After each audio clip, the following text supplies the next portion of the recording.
Fala galera, como é que vocês estão? Professor Almir aqui mais uma vez para mais uma videoaula nossa marota. Vamos continuar de onde nós estávamos, nossa revisão show de bola, tá? Hoje vamos começar o capítulo 2, vamos falar sobre o estar e o orientar-se, tranquilão? Então o primeiro tópico que a gente está aqui, se é algum barulho, é porque, por mais bizarro que seja porque a gente está em quarentena, minha rua está muito movimentada, tá? Então vamos lá. O primeiro tópico de todos é a dificuldade de encontrar o rumo. A gente começa a falar um pouquinho sobre referenciais. Vamos entender o que são referenciais. Bom, a localização e orientação sobre a superfície terrestre sempre foram desafios aos seres humanos. É isso. Os seres humanos sempre olharam e falaram: pô, eu quero chegar a tal lugar. Mas como é que eu vou chegar a tal lugar? Pô, onde é que eu tô? Como é que eu consigo me localizar? Saber onde é que eu tô exatamente? Como é que eu consigo ir até um outro lugar? Então sempre foram a localização, a orientação para o ser humano sempre foram desafios muito presentes, tá? Então de início os seres humanos utilizavam o quê? Referenciais, até hoje a gente utiliza, tá? Mas lá no início eles tinham uma importância fundante para esse processo, beleza? E para que os referenciais eram importantes? Para justamente identificarem o rumo que deveriam tomar, para os seres humanos identificarem para onde eles iam, tá? E o que compõe, o que são esses referenciais, melhor dizendo? São elementos do espaço, são elementos são componentes do espaço que estão dispersos sobre ele. Professor, como assim? É uma árvore, é um riacho, é uma montanha, é qualquer coisa. E não são só elementos naturais. Atualmente podemos ter referenciais também sociais, culturais. A padaria do Seu João, IETJ, o shopping, a farmácia e por aí vai. Então, referenciais são elementos dispostos sobre o espaço, a partir dos quais o homem bate o olho e fala: ah, você é meu referencial, porque eu vou te utilizar como uma forma de me localizar. Como assim? Eu sei que quando eu estiver chegando na Vila da Penha, pô, eu vou encontrar o IETJ. Ou então, pô, eu vou encontrar o Shopping Carioca. Eu sei que quando eu chegar lá na Penha, por exemplo, eu vou encontrar o shopping, a igreja, o Guanabara, e vou me ligar, que eu estou na Penha. Entenderam? Então, referenciais são componentes do espaço, são elementos que estão dispostos sobre o espaço e que foram fundamentais para que o homem começasse a desenvolver qualquer tipo de sistema de localização. Tudo bem? Primeiro ponto foi a utilização, a identificação de referenciais.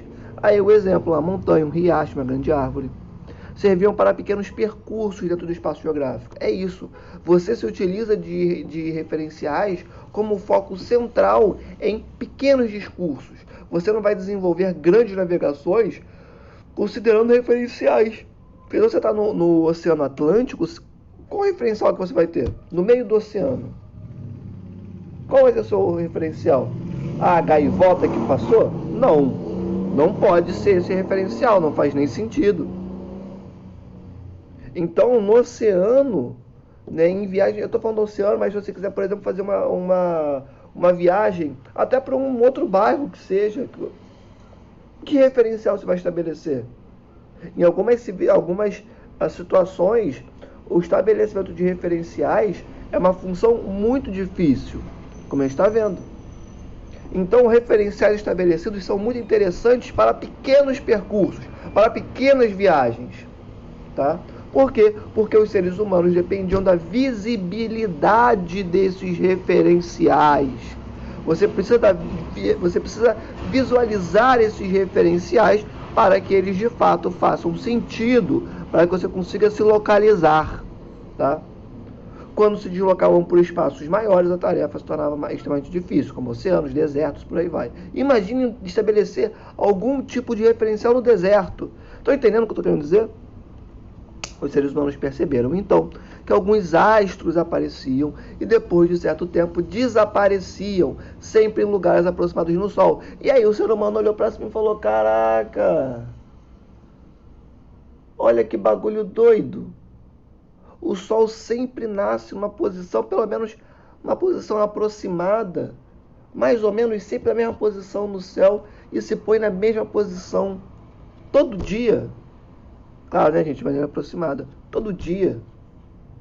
Então, pô, se o Sol faz isso, então, de repente, eu consigo me localizar pelo Sol. Ou então, no hemisfério sul, o homem olhou para cima, para o céu de noite, falou, caraca, olha lá, parece uma cruz. Pô, pode crer, parece uma cruz. Cruzeiro do Sul. Pô, acho que dá pra gente se localizar, então, por esse cruzeiro, hein? Por essa cruz no céu gigantesca. De fácil localização. Pô, então é isso. Entendem? Então o homem começou a perceber que diversos astros apareciam no céu. Que diversos astros, eles despontavam durante momentos do dia e da noite em posições mais ou menos estáveis. De modo que o homem conseguiu se localizar, mais ou menos, né? Conseguiu se localizar, conseguiu se deslocar sobre o espaço utilizando esses referenciais. E aí, que tipos de astros? Lua, Sol e determinadas estrelas. Beleza? Tornando possível a orientação. Quando a gente vai falar agora de orientação pelos astros, o primeiro ponto é justamente a orientação pelo Sol. Show de bola. E aí, logo quando a gente fala nessa questão de se orientar pelo Sol, nós temos os pontos cardeais. Professor, mas como é que você chegou tão rápido em pontos cardeais? Calma. É o seguinte, pontos cardeais são a base de todo o sistema de orientação. Mas como que eles surgem? Seguinte, o homem olhou para o céu e falou, caraca, o Sol nasce nesse lugar todo dia e se põe naquele lugar todo dia. Pô, maneiro. O que o homem fez? Chamou o lugar em que o Sol nasce todo dia de leste. E chamou o lugar em que o Sol se põe todo dia de oeste. Beleza? Então, o Sol deu um nome para a posição do planeta na qual o Sol nasce todo dia. Deixando claro, tá, gente, que o Sol nasce porque o planeta desenvolve um movimento de translação em torno do Sol e ao mesmo tempo ele desenvolve um movimento de rotação em torno do seu próprio eixo, tá? O Sol não nasce como se fosse uma cúpula. Não, pelo amor de Deus. Pelo amor de Deus.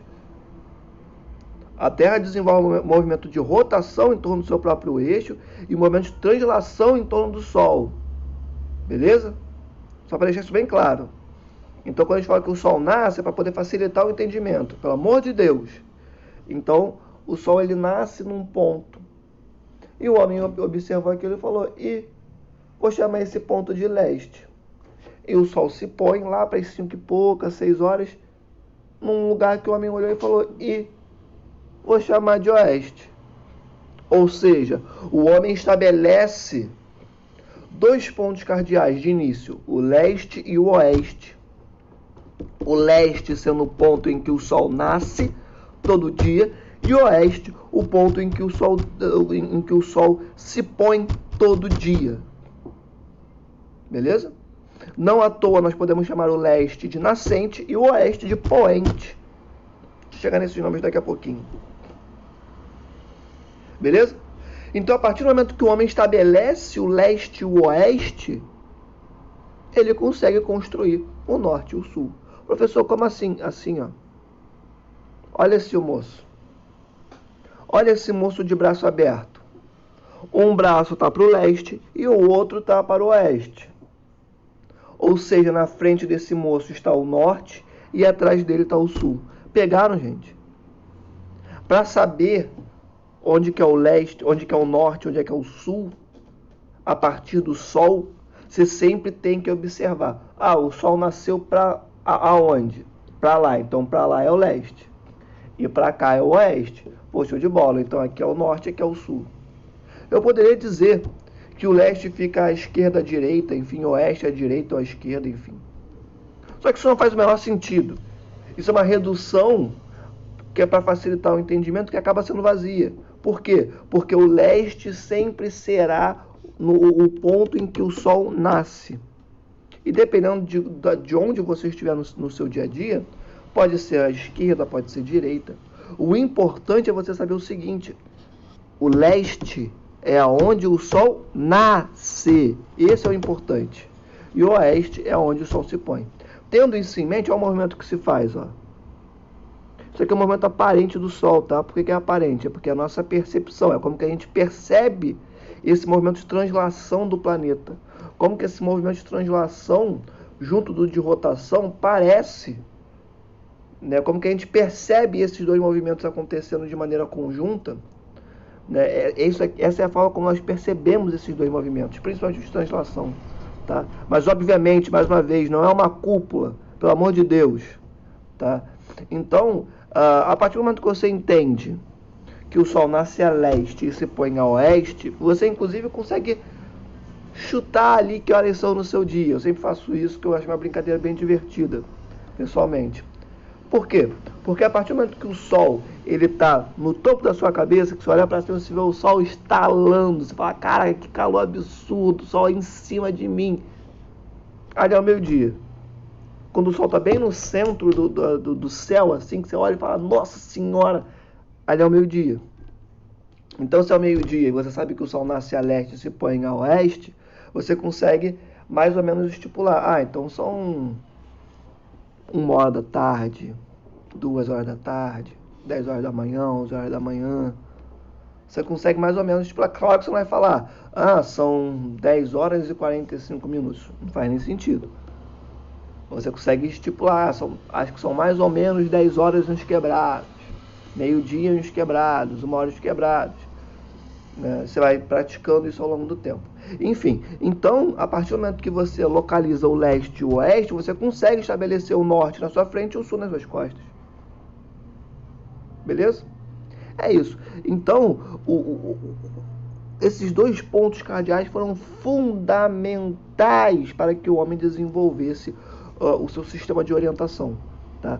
Lembrando, os pontos cardeais são a base do sistema de orientação do homem, tá? Justamente porque nós estabelecemos leste e oeste e depois conseguimos estabelecer o norte e o sul. São 4 pontos cardeais, obviamente, leste e oeste, vocês viram de base, já falamos sobre isso. Norte e sul, leste e oeste. O norte também pode ser chamado de boreal ou setentrional, e o sul também pode ser chamado de meridional ou austral. Esqueci de falar os outros nomes que nós podemos dar para leste e oeste. Os outros nomes que nós podemos dar para esses dois pontos cardeais fundamentais são para leste, nascente ou oriente, e para o oeste, poente ou ocidente, tá? Quais são os outros nomes que nós podemos dar para leste e oeste? Para leste, nascente, o Sol nasce a leste, então é nascente ou oriente, lembra do mapa. E oeste, poente ou ocidente, lembra do mapa também. E poente porque o Sol se põe a oeste, beleza? Então os próprios nomes já dizem quais são esses movimentos do Sol, tá? E outros nomes podemos dar para norte e para sul. Norte, boreal ou setentrional, e sul, meridional ou austral. Show, gente? Vamos passar aqui. Essa orientação é aproximada na maior parte do ano. Por que que essa orientação é aproximada? Pelo seguinte, gente. O Sol só vai estar perfeitamente, precisamente a leste nos dias 21 de março e 22 de setembro. Nos outros dias do ano, é aproximado. Como assim? Ele está a tantos graus distante do que realmente seria o leste. Digamos que ele esteja, sei lá, a 10 graus, né, do que seria o leste, tá? 20 graus, 30 graus, enfim. Só que você, ser humano, você não vai olhar para o Sol hoje, por exemplo, que não é nem dia 21 de março, nem 22 de setembro, vai olhar. Vai falar, acho que o Sol hoje está tantos graus do real leste. Isso não faz nem sentido. Para localização, você olhou o Sol nascendo, você vai para onde ele está nascendo, tá? Mas tenha em mente que o Sol ele está exatamente, precisamente a leste apenas nos dias 21 de março e 22 de setembro. Nos outros dias são generalizações para nos ajudar a nos localizarmos. Tudo bem? Então tenha em mente que é uma generalização, mas nesses 2 dias em específico, aí sim o Sol está exatamente a leste. Tá bem? E tais datas, especificamente, no hemisfério sul, especificamente marcam o início do outono e da primavera, respectivamente, tá? Dia 21 de março, início do outono, 22 de setembro, início da primavera, beleza? No hemisfério sul. Agora vamos falar um pouquinho da orientação pelo Cruzeiro do Sul. Show de bola. Cruzeiro do Sul é uma constelação. Uma constelação. E ela pode ser vista a olho nu praticamente o ano inteiro pelas populações do hemisfério sul. O Cruzeiro do Sul é vista pela galera do hemisfério sul. A galera do hemisfério norte não vê o Cruzeiro do Sul, tem outras constelações. Cruzeiro do Sul, o próprio nome já diz, quem vê é o pessoal do hemisfério sul do planeta, beleza? Ou seja, quem está abaixo da linha do Equador. Abaixo não está errado, porque no planeta não tem nem cima nem embaixo. Quem está a sul da linha do Equador está no hemisfério sul. Quem está a norte da linha do Equador está no hemisfério norte, tá? Então todo mundo que está a sul do Equador, da linha do Equador, paralelo zero, está no hemisfério sul. Dessa forma, a maior parte do território brasileiro está no hemisfério sul. Tranquilo? Então, o Cruzeiro do Sul é uma constelação que é percebida, que é vista durante o ano inteiro por populações do hemisfério sul. Claro que pessoas que moram em cidades vão ter maior dificuldade de enxergarem o Cruzeiro do Sul, uma vez que a quantidade de holofotes, de luzes que nós temos nas cidades é muito maior, uma poluição visual muito grande, o que prejudica a visualização da constelação no céu. Mas, em uma situação perfeita, com menos luzes, você consegue olhar para o céu e encontrar, e sem nuvens também, né? Você consegue olhar para o céu e encontrar o hemisfério sul para se o Cruzeiro do Sul para se localizar, beleza? Ele apresenta uma forma de cruz. Obviamente é de fácil localização nos céus. Você olha para cima e você vê uma série de estrelas juntas e fala, nossa, elas lembram muito uma cruz. Então você está vendo uma cruz no teto não, né? Desculpa, no céu. Então você consegue perceber essa cruz. Tanto que o Cruzeiro do Sul, ele é utilizado para localização, ó, há centenas de anos aqui no hemisfério sul. Entende? Por quê? Porque ele é de fácil localização. É uma cruz no céu, sabe? Então as pessoas conseguem se localizar. Obviamente, não é uma cruz de madeira no céu. São algumas estrelas que você, a partir da sua imaginação, consegue juntar e fazer uma cruz. Tem uma foto muito boa que eu vou mostrar daqui a pouco sobre isso, tá? A partir do momento que você localiza, né? Obviamente, depois que você encontra a cruz, você a utiliza para encontrar o rumo sul. O Cruzeiro do Sul vai te indicar onde está o sul.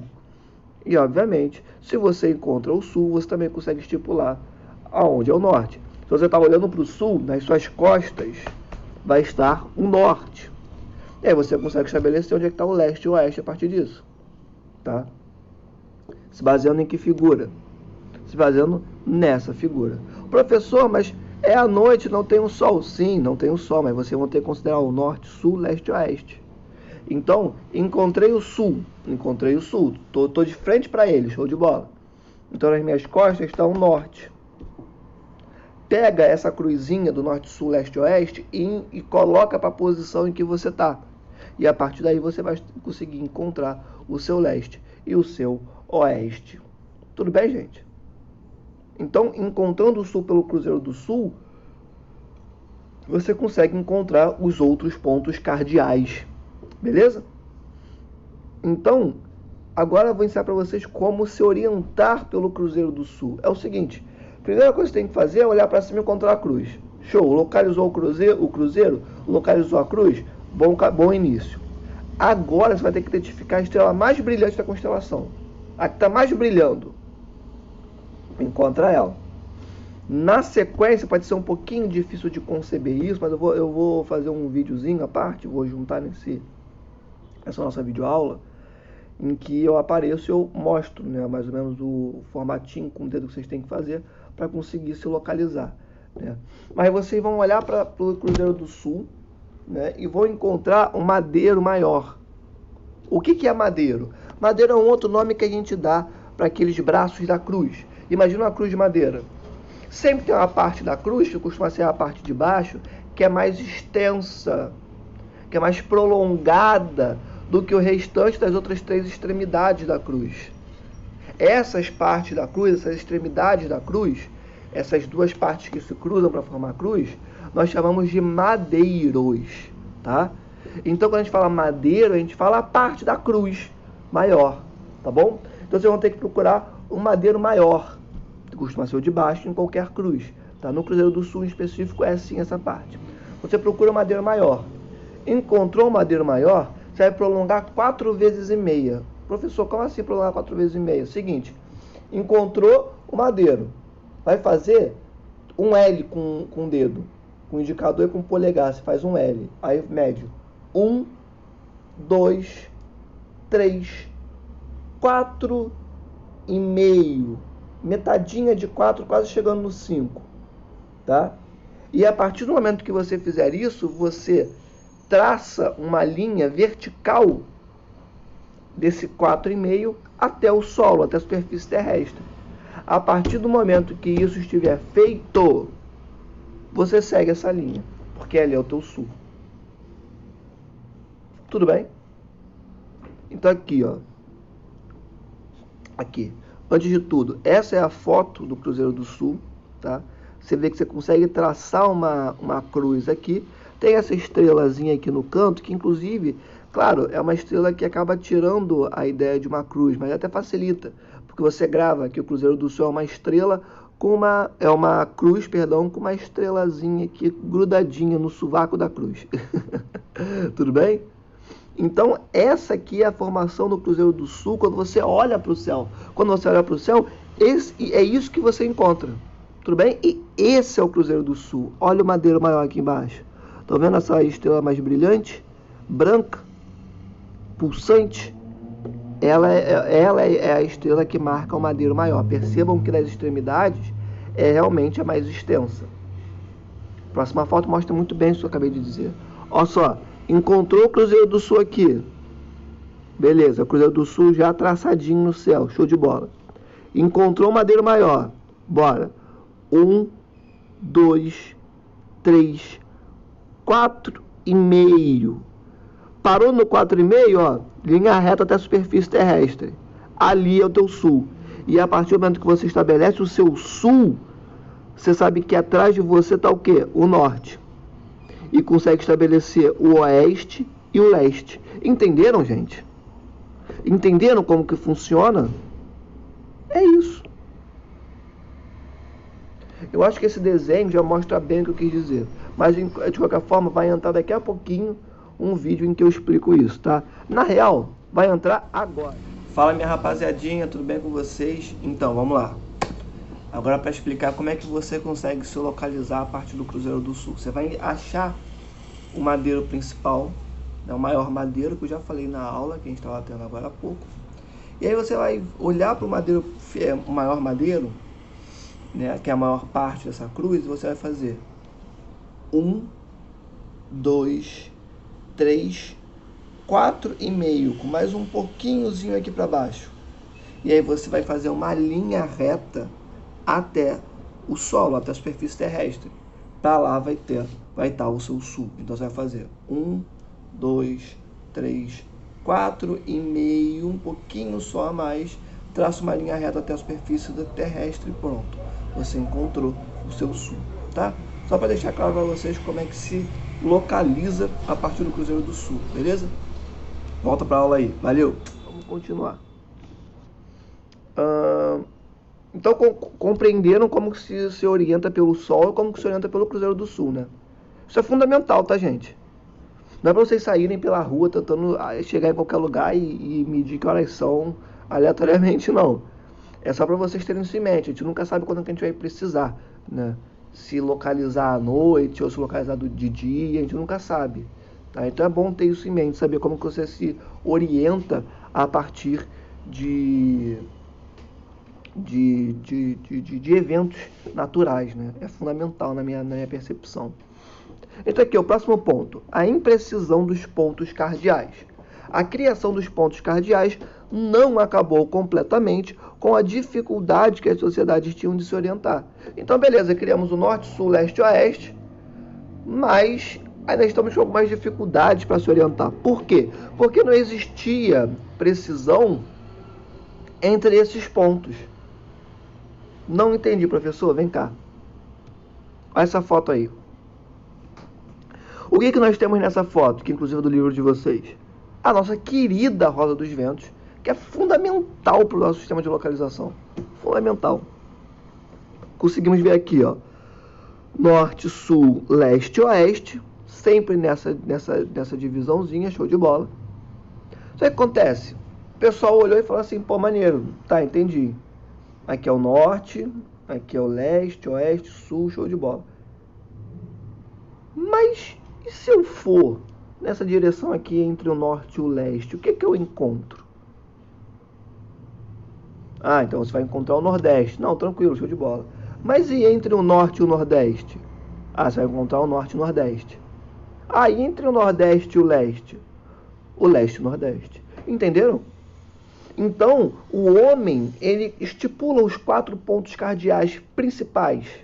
Só que ele fala assim, não, meu brother, entendi, show de bola, mas eu quero me localizar. E se porventura eu acabar indo nessa interseçãozinha aqui, ó, nesse espacinho entre norte e leste, como é que eu faço? Como é que eu sei para onde eu estou indo? Entende? Então o homem cria, quando eu falo homem, não é homem, tá? É homem raça humana. A gente convenciona colocar homem com H maiúsculo como uma referência à raça humana. Mas o mais correto, obviamente, é a raça humana mesmo, né? Então, a raça humana, ela percebe isso, a humanidade percebe isso e fala, pô, então eu vou adicionar mais 12 pontos aí. E aí o homem, ele agora tem os pontos cardeais, ele constrói os pontos colaterais e os pontos subcolaterais. Pô, professor, caraca, ficou muita coisa, como é que eu vou entender isso? Cara, é tranquilaço, tranquilaço. Já vimos o leste e o oeste, o leste onde o sol nasce e o oeste onde o sol se põe. Show. A partir desses 2 pontos conseguimos estabelecer o nosso norte e o nosso sul. Show. Então temos os pontos cardeais aí. Leste, oeste, norte, sul. Maneiro. Os pontos colaterais. Nordeste, sudeste, sudoeste, noroeste. Tá? É isso. Entre o norte e o leste, nordeste. Entre o norte e o oeste, noroeste. Entre o leste e o sul, sudeste. Entre o oeste e o sul, sudoeste. Quando é o leste, quando é uma relação entre norte com leste ou leste com sul, sempre é nordeste, sudeste, este. Agora, quando é uma relação entre o norte e o oeste, ou o sul e o oeste, acaba sendo o quê? Noroeste, sudoeste, oeste, oeste. Pegaram?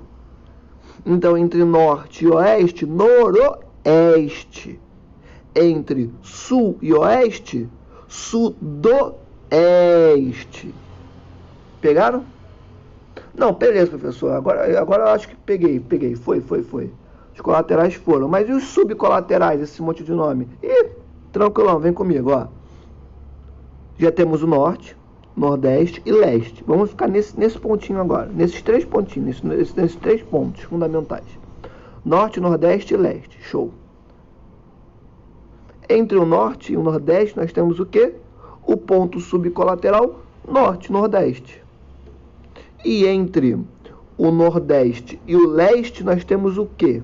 Nós temos o leste, nordeste. Sabe como é que vocês vão saber qual é o nome de cada um dos pontos subcolaterais? É o seguinte, sempre na frente vem o ponto cardeal. Então, entre norte e nordeste, eu tenho norte e nordeste. Entre o leste e o nordeste, eu tenho leste e nordeste. Não é o ponto colateral que vem na frente do nome. Não é nordeste e leste. Não é nordeste e norte. É norte e nordeste. É leste e nordeste. O ponto cardeal vem na frente. E entre leste e sudeste? Bom, leste e sudeste. E entre sudeste e sul? Sul, sudeste. se guiando por essa estrutura de nomenclatura, você consegue estabelecer todos os pontos subcolaterais. Lembrando que os pontos subcolaterais ficam entre os pontos cardeais e os pontos colaterais. Sacaram? Então temos norte, sul, leste e oeste. Temos nordeste, sudeste, sudoeste e noroeste. E a partir do momento que você tem esses pontos estabelecidos, facilmente você consegue encontrar os subcolaterais. Por quê? Porque os subcolaterais são construídos a partir, né, dessa interseção, dessa meiuca que fica entre o ponto cardial e o ponto colateral. Sacaram? Simples, né? Então vamos continuar aqui. Conhecer o espaço para se localizar. Gente, quando a gente vai fazer um trabalho de campo, na geografia, em qualquer outra ciência que se pressuponha a entender o espaço, enfim, trabalho de campo é fundamental. Trabalho de campo é uma coisa muito importante da geografia, é uma das nossas marcas, da nossa estrutura, da nossa base. Quando a gente vai fazer um trabalho de campo, a primeira coisa que a gente faz é abrir o Google Earth. A gente abre o Google Earth para ver como que esse lugar, como que esse espaço para o qual nós vamos, ele se estrutura. Quais são os componentes desse espaço. Até tentamos arriscar e estabelecer alguns referenciais. Porque o Google Earth não necessariamente está com a figura mais atualizada, né? A imagem de satélite mais atualizada. Mas a gente tenta fazer alguma coisinha assim. Então a gente olha pela visão de satélite, pelo Google Earth, como que mais ou menos é esse espaço. Você vai chegar num espaço durante o seu trabalho de campo sem conhecer nada sobre ele. Isso é loucura, loucura. Ninguém faz isso. Então a gente olha ali pelo Google Earth primeiro. Show de bola. A gente olha o trajeto também e tal, dá uma olhadinha como é que é, pá. Beleza. E é isso. A gente já conheceu o ponto do qual a gente vai se deslocar, né? Ou seja, nós enquanto geógrafos, mesmo sabendo se localizar pelo Cruzeiro do Sul, mesmo sabendo se localizar pelo Sol, mesmo sabendo ver a hora pelo Sol, não tão precisamente, mas arriscando alguma coisinha ali, mesmo sabendo usar bússola, mesmo sabendo tudo isso, a gente, quando vai para campo, a gente olha para uma imagem de satélite, tenta afirmar ali um referencial, ou dois referenciais, ou alguns referenciais que vão estar estipulados ao longo do nosso trajeto de campo. Então a gente já tenta se preparar para ir para um lugar que a gente não conhece. A tecnologia nos oferece essa capacidade agora. Antigamente a gente pegava ali, via mapas, tentava entender como é que o mapa, quais componentes a gente conseguia perceber pelo mapa topológico de uma região, né? Enfim, de um mapa em específico, né, de uma região. Hoje em dia a gente tem uma visão de satélite, então facilita muito pra gente, tá? Por que eu estou falando disso tudo? Pelo seguinte, você não vai sair amanhã, vai falar, já sei onde está o leste, já sei onde está o oeste, já sei onde está o norte, onde está o sul. Vou sair desbravando o Rio de Janeiro, então. Não, você não vai fazer isso. Ou então, tá de noite, já dá para ver o Cruzeiro do Sul. Já sei onde é que está o sul, agora sei onde é que está o norte, onde está o... Vou sair desbravando o Rio de Janeiro. Não, você não vai fazer isso. Não faça isso, é loucura. Não tem pé nem cabeça. Primeira coisa que a gente faz para conseguir se deslocar no espaço é conhecer o espaço de onde você vai partir. Não, beleza. Eu vou da Vila da Penha para Penha. Você tem que conhecer a Vila da Penha. Por quê? Porque você firma referenciais. Não, eu sei que para Penha eu tenho que pegar essa rua aqui, eu vou passar pela padaria do Seu Joca, passar pela livraria, eu vou passar pelo IETJ, lá na frente eu vou passar pelo posto. Beleza. Você firma referenciais. Você consegue estabelecer na sua cabeça o caminho para você ir e voltar sem se perder. Você precisa conhecer o local para onde você vai, para onde você quer chegar. Não, beleza, vou para Penha, show de bola. Então eu sei quando eu chegar na Penha, quais são os meus referenciais? Tem a igreja, tem o Guanabara, tem o shopping, maneiro. Quando eu ver esses referenciais, eu sei que eu cheguei na Penha. Entenderam o que eu estou dizendo? Você precisa conhecer de onde você vai partir. Isso é fundamental. Você precisa saber conhecer o seu ponto de início, de onde você vai sair, de onde você vai partir. Você precisa conhecer o local em que você quer chegar. E, obviamente, você precisa ter conhecimento dos elementos naturais e culturais, dos dois. Por quê? Porque você, por exemplo, você consegue estabelecer um referencial numa árvore. Por exemplo, um elemento natural. E cultural, professor? O shopping, a igreja. São coisas que estão no dia a dia das pessoas. Portanto, já foram integradas à cultura local. Então, se tornam elementos culturais. E os elementos naturais e culturais, para você, funcionam como referenciais primordiais para a sua localização sobre a superfície terrestre.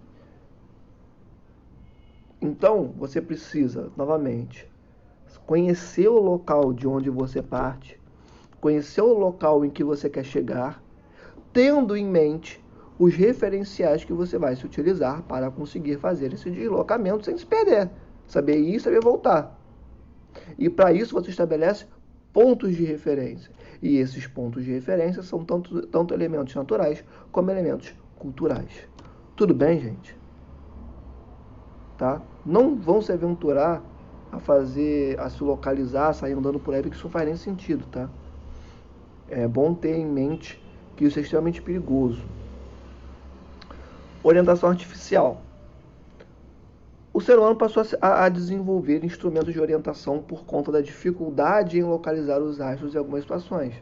Não, beleza, eu já sei como é que eu me localizo pelo Sol, pelo Cruzeiro do Sul, tranquilão, não, entendi, show de bola. Mas e quando eu estiver viajando pelo mar? Quando estiver rolando uma tempestade, como é que acontece? Não, pontos cardeais, show de bola, mas e aí? Eu vou conseguir encontrar esses pontos de que maneira, se a natureza não está deixando que eu consiga fazer isso?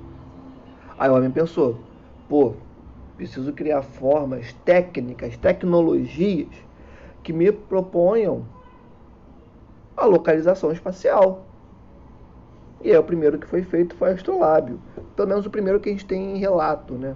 Que ele foi desenvolvido na Grécia do século I a.C.